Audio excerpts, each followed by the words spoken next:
The heart of the Dutch Empire, established by Dutch sailors and traders hundreds of years ago, reaching deep into the Pacific and Indian Oceans.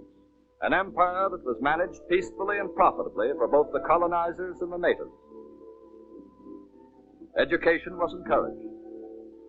The peaceable natives retained their traditions, observing their ancient dances and customs until the Japanese, allies of the enemy that had destroyed Rotterdam and occupied Holland, attacked the outposts of the Netherlands Empire, swarming over the beaches and boundaries, overwhelming the native troops in the early days of Japanese surprise warfare.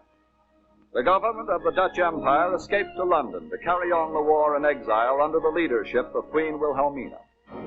Other Dutchmen who had escaped made their way to Canada and began to study the weapons that would enable them to return home, while their countrymen who were unable to escape from occupied Holland carried on the dangerous underground work of sabotage. These soldiers hardened and drilled themselves for the day when they could fight their way back.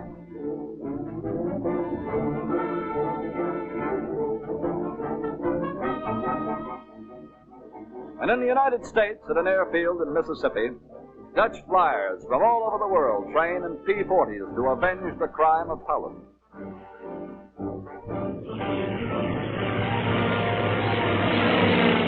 This is a father and his son, separated up until now by the fortunes of war.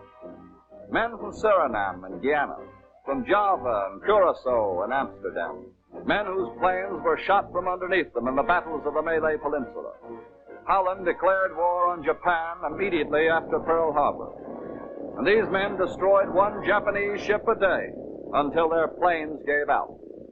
We came to the United States for training and equipment. And in the near future, we expect to be able to take an active part in the heroic struggle of the United Nations for the liberation of Europe and Asia. The Dutch are putting their training to use. These men are fighting. One of their missions is to patrol the vital sea lanes in the hunt for U-boats.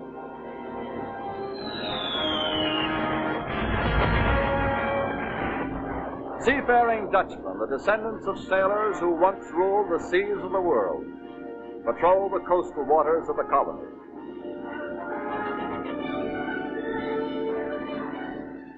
After fighting an heroic and losing battle off the coast of Java, they continue to fight wherever the Allied High Command directs. Dutch anti-aircraft guns are bringing down a mounting toll of German planes. Dutch ships with Dutch crews carried American soldiers into the South Pacific. There were Dutch ships and Dutchmen at the landings in Africa and Sicily. And at the training camps in the United States, they continue to observe the customs of their homes.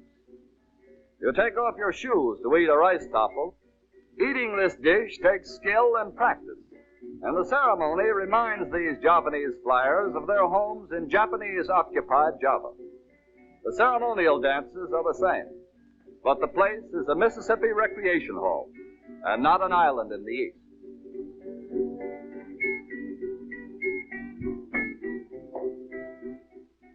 These are the people of the Netherlands, members of a democratic commonwealth of nations, fighting and learning to fight. A peaceable people whose only road home lies across a battlefield.